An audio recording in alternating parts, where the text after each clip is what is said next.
I'm Dana Denha, and you're watching FYI.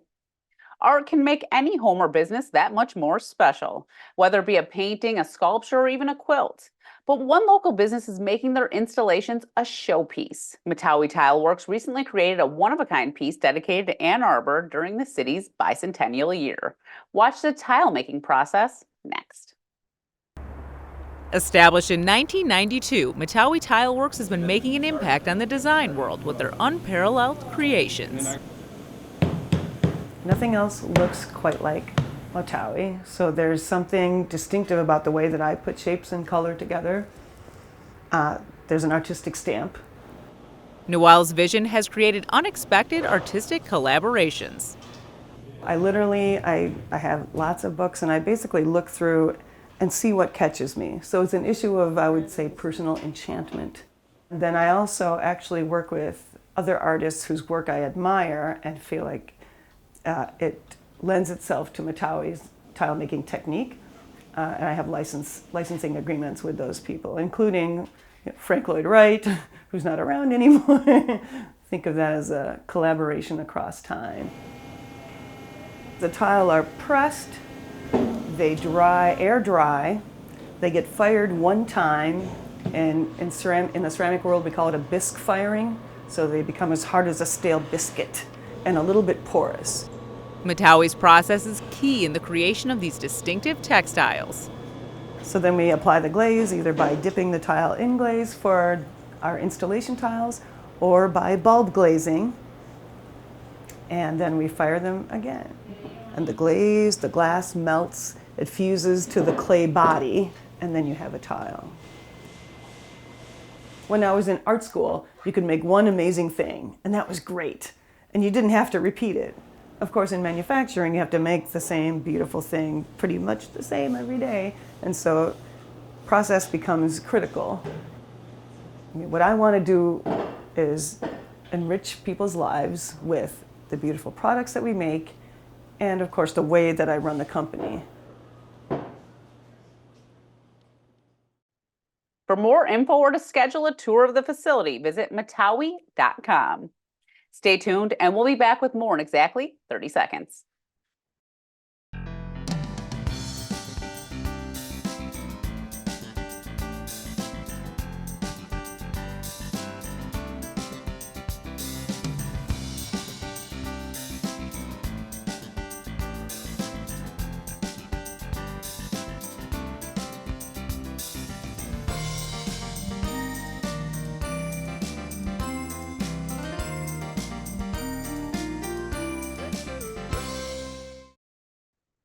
Back in 2020, FYI caught up with the ice carvers at County Farm Park as they chipped away at their frozen sculptures that would only last a moment in time. Ice carving has a home in Michigan as local colleges compete, showing off their precision with power tools. Today we have our 5th annual Ice Carving Festival at County Farm Park. We have ice carvers from different schools, University of Michigan, and today we have Macomb Community College here with some student ice carvers competing to see who can make the most creative design. 7 students were judged on creativity, accuracy, technique, and overall design. The most challenging part for me is that once you do something, you can't really take it back. So if you make a bad cut, you just kind of have to roll with it. That's probably the most difficult thing for me. Yeah, I'd say for me, it's probably just like the spatial aspect of it, like trying to think in 3D with a 2D template. It is unique in that you don't just see finished creations, you see it from start to finish and see all the hard work that goes into it. I went for a tiger. I just kind of picked it because I think tigers are cool. And I thought it would be fun to carve. And then I did a dolphin just because it's fairly like a simple shape, but it's also pretty complex at the same time. It's something you can't see a lot of other places. Like even outside of the state of Michigan, there isn't a ton of ice carving, and you can only do it in the winter. First place from Macomb Community College, the dolphin, for our first place winner for this year. Check out this year's Ice Carving Festival at County Farm Park on Saturday, February 24th from 12 to 4 p.m. The frigid temps have blown in, and to keep the home safe and its inhabitants, the Ann Arbor Fire Department has some tips in case of cold weather emergencies. Learn more in this month's City Roundup.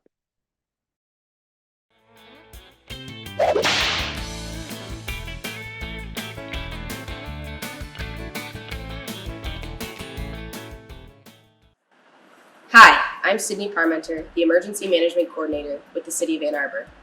Winter is well on its way here in Michigan, and while many look forward to winter festivities, it is equally important that we prepare for winter weather, which can include extreme cold temperatures, heavy snowfall, and accumulating ice, which can lead to hazardous traveling conditions and widespread power outages. Here are 3 things you can do to prepare yourself for winter weather. First, sign up to receive A2 emergency alerts by visiting www.washtenaw.org/alerts. Through the registration process, you can select to receive weather-related alerts via phone, text, and/or email. It is equally important that as a Washtenaw County resident, you are aware of the winter weather conditions and their protective actions.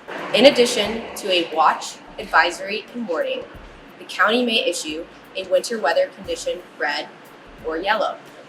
Under a winter weather condition yellow, motorists are encouraged not to drive. However, if you must, we ask that you take extreme caution and account for extended traveling times. Under snow condition red, we strongly encourage motorists not to drive. The second thing you can do to prepare is either create or review your household emergency plan. Your household emergency plan should include places to go to stay warm in the event of a power outage during extreme cold temperatures. This may include a family or friend or neighbor's home, or a Washtenaw County warming center. To find a Washtenaw County warming center near you, please visit their website at www.washtenaw.org. And lastly, we strongly encourage that you create or update your household emergency kit and create one to keep in your vehicle. Some important materials to consider for your kit include a flashlight, a mobile phone charger, non-perishable food, bottled water, warm clothes, and extra blankets. For more information on how to build your kit, please visit www.ready.gov/kit. In closing, thank you for preparing yourself and your loved ones for winter weather. Environmental consciousness is always top of mind in Ann Arbor, with the city making advances with their ambitious sustainability goals. 2023 saw more community members making a difference in their homes through the use of solar power, with the help from the Neighborhood Buy-in Solarize program. Joining me is Joe Lange, Energy Analyst for the Ann Arbor Office of Sustainability and Innovation. Welcome to the show, Joe. Hey, great to be here. Thanks for having me. Why don't you tell us a little bit about, what the Solarize program is for those who may not know, and how it does help affect the city's sustainability goals? Sure. Well, as some are aware and some might not be, we're hoping everyone is. We have our A20 goal here with the city, which is our goal for equitably and justly achieving carbon neutrality by 2030.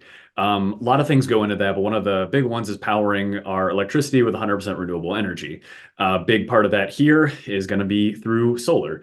Solar can, it can vary in terms of how accessible it is and things like that. So what we really want to do is make it more accessible for more people, which is what led us to creating the Solarize program. Basically what it is a group buy program for solar. If we think about things, think about like Costco or other big bulk purchases. If you buy a bunch of things at once, it makes it cheaper overall. And so that was kind of the goal of it. And then the way the program works is we get a group of residents together. Normally one resident comes forward as host. That host goes through, they look at the different contractors that are part of the program, picks the one that works best for them, and then gets a big group of people together. Once they all get together, they're able to, come, they learn about solar, learn about the installer, and then choose to go through the process.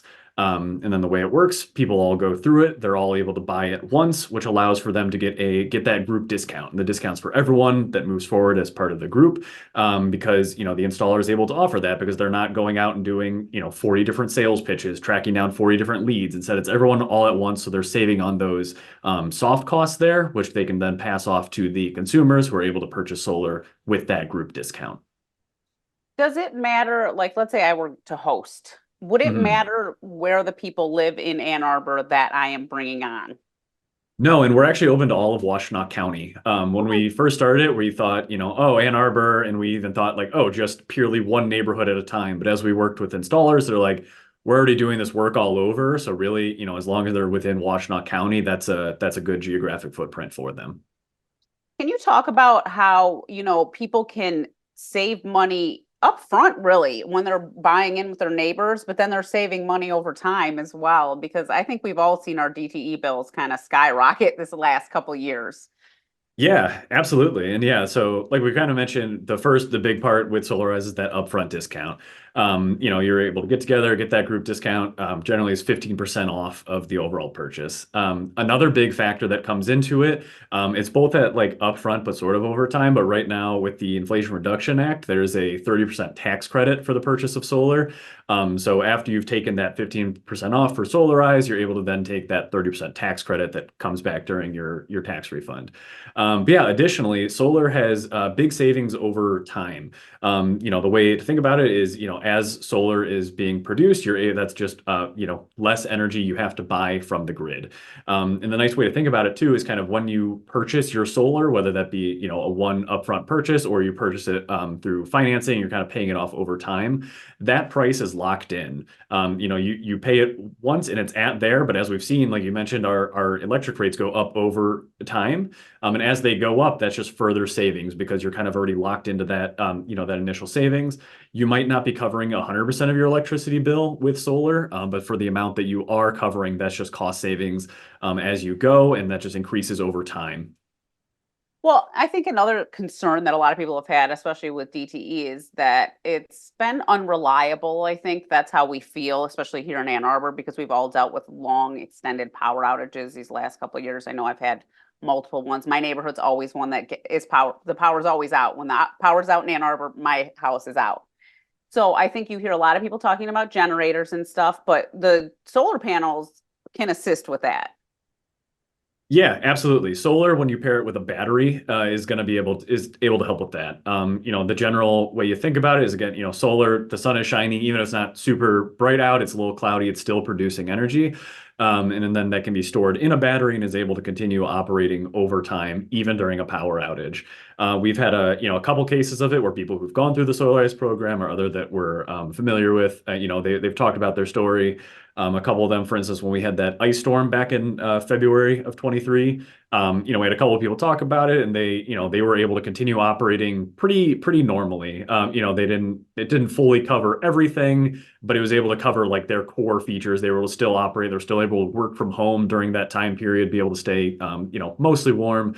Much better than they would otherwise. And it's definitely something we've seen an uptick in as well of, people trying to be ready and be prepared for these outages that we're seeing more increasingly due to aging infrastructure, climate change, creating more severe weather change or more severe weather events, and just really being able to be prepared for that.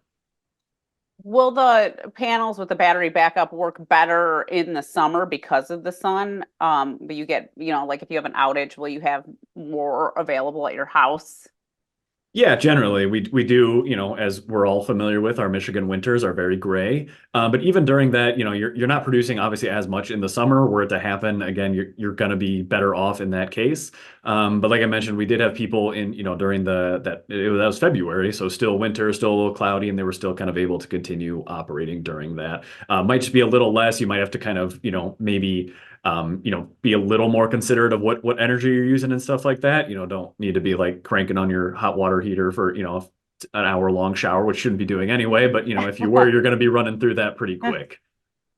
Yeah, I mean, I think it's important to note that we obviously have winter outages, but there's always summer outages too. It happens in the summer every year. I know from experience. Yeah, absolutely. The city is also dedicated to adding solar panels to, buildings that the city owns. Can you talk about how that's sort of going and how it affects the city in general and how they operate?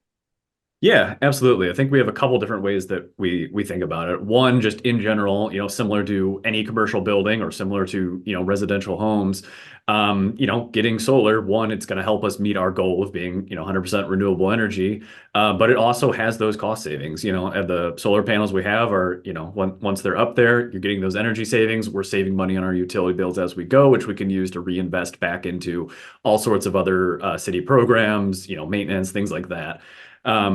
Additionally, we have a couple different that we've put up resilience hubs, which are city facilities that are operated by some of our partners that have solar and storage, so that they're able to operate in the event of power outages, either as a warming or a cooling shelter. Again, to just because it's so still prevalent, go back to the February ice storm. When we were out, we were able to operate the resilience hub there. People were able to come in, get warm, get a hot meal, charge their phone, things like that. So in addition to all those cost savings, meeting renewable energy goals that we have that solar inherently provides at city facilities, also finding a way to make our community more resilient in the face of climate change. Well, you mentioned earlier we were talking about, residents can buy in, but the newer thing that you guys are working on is that commercial businesses can now look into going solar as well, right?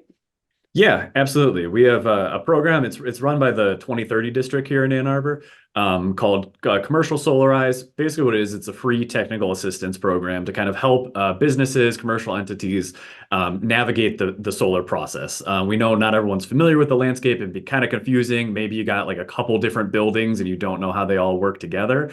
All of these are great use cases to reach out. We got experts who work every day with commercial entities, figuring out how to go through the process to really just make it as easy as possible.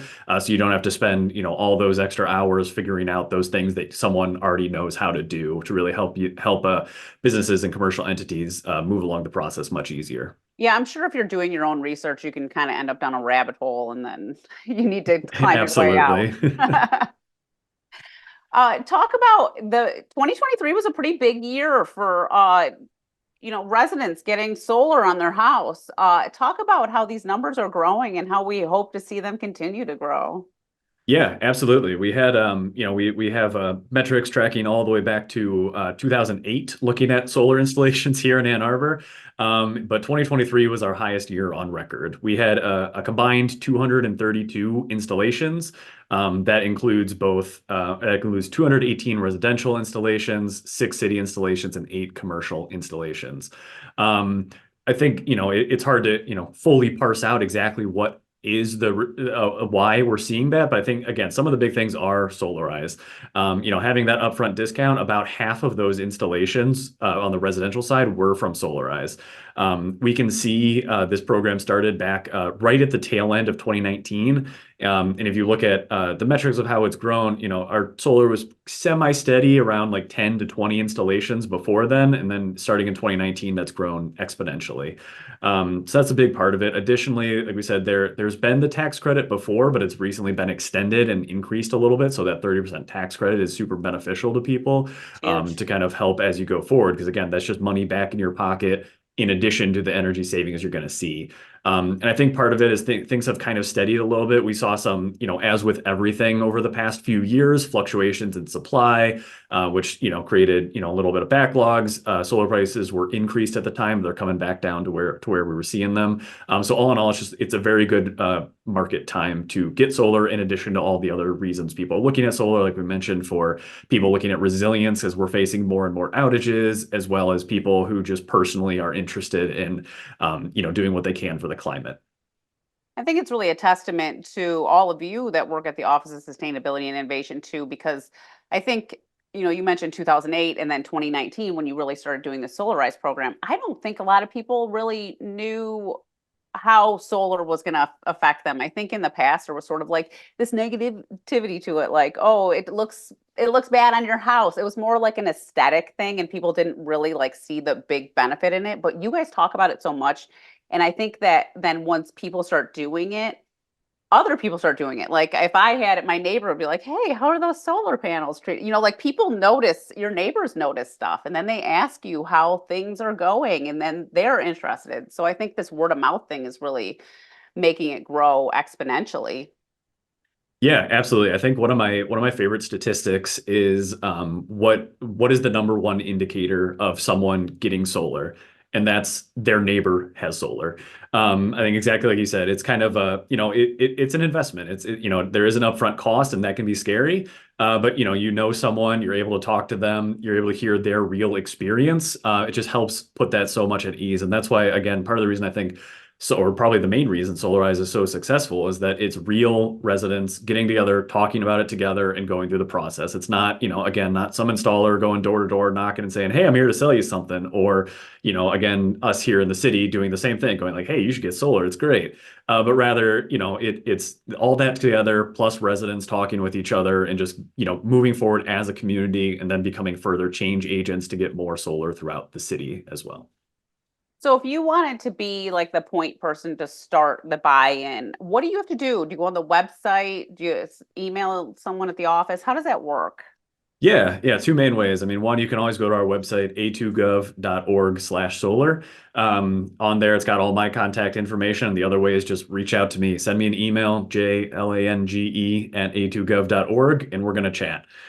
Pretty simple process. All we do is just talk about it, figure out, see where you're at, see if it makes sense, see if you're interested. Once we go from there, we, just provide you all the different installers who have agreed to participate in the process. That host will go through, they'll look through, they'll get quotes from all the installers, figure out what makes sense to them. And that can mean anything. For some people, it's like, I just want the one that has the cheapest installation. Some it's this installer, I've heard really great things about them. Some just feel super comfortable. So whatever that reason is, they go through, they pick out that installer, and then I work with that host to start reaching out to all their friends. Because again, that's how pretty much everyone comes through the program. We got some people, we do always have a list of folks who, like I'm not interested in hosting, but I'd like to join. So we can always help there. But yeah, it's primarily driven by that host reaching out to all their contacts and truly, truly everyone. It's always fun to see, they're like, oh, I never would have thought my neighbor was interested in solar, or I would have never thought my coworker was interested in solar, but then they get a bunch of them to the events. And it's just really exciting to see them go through the process together and talk about how excited they are as it goes. So if you're the host, your responsibility is just to find the other people, but you're helping them as well in the process. Exactly. Yep. Answering questions as you go. But yeah, it's really just getting everyone together. And, we've been super fortunate. We got a lot of great hosts. A lot of them are just, they're like, oh, I know all these people. Or, we've had some that have just been through work where they're like, hey, I got a group of people from work or I got a group of neighbors. But increasingly also realizing again, as talked about earlier, is that people know people all over, we originally it's like, oh, it's just gonna be block by block. But instead it's, well, I know someone who lives here. I work with a person here. And then it just kind of spreads throughout the entire community. Which is super cool to see. Yeah, that's really amazing I mean, and you notice it more. Like when I'm driving around, I'm like, oh, these people just got solar panels. Like, like you really start seeing it and you're like, cool. It's really cool to watch as people sort of transition to the next step to sort of be there for Mother Earth. Yeah, we love seeing it. I think we saw at the conclusion of this year, we're at about 4% solar adoption among residential households, which is much higher than the Midwest average, and it's also slightly higher than the national average as well. We're not quite on par with say your Californias or some of your other states where you traditionally think of solar being effective, but we're right up there, and we're increasingly seeing that this is incredibly viable in a place like Michigan. So if you are the host, are there so many people that you have to get into the program to get the 15% discount? Yeah, in general, we target about getting 40 people per group. The way the discount works is if 10 or more people purchase, you get that 15% discount. And generally we found, getting 40 to 50 people is going to get you to that number pretty reliably. Yeah. Well, what are your plans? What you guys have meetings, you talk about stuff. You've seen, 2023 grow with the solar program. What about 24 and beyond? What are the hopes?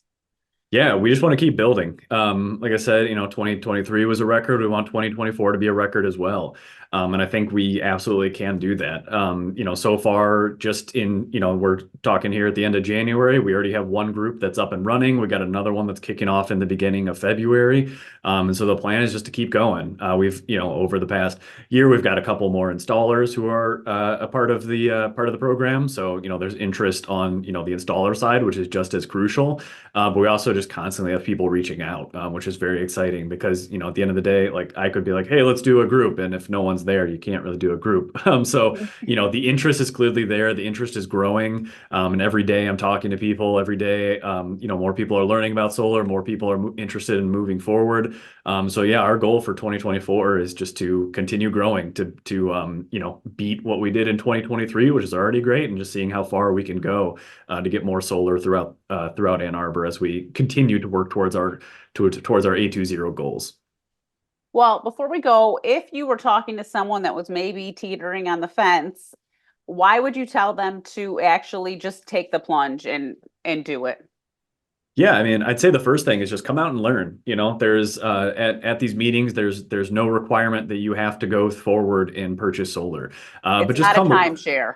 Exactly. Just, and that's it. You know, just come learn, come hang out with your friends, come see how it could be beneficial for you. And then, you know, once you're there, you're going to learn a lot more about it. And I think really the biggest thing again is seeing how it can benefit you. Because I think in everyone it kind of benefits them a little differently. Some people, you know, the big thing is that cost savings. And so, you know, looking through and seeing here's, you know, you'll get a rough sense of how much this can save you over time.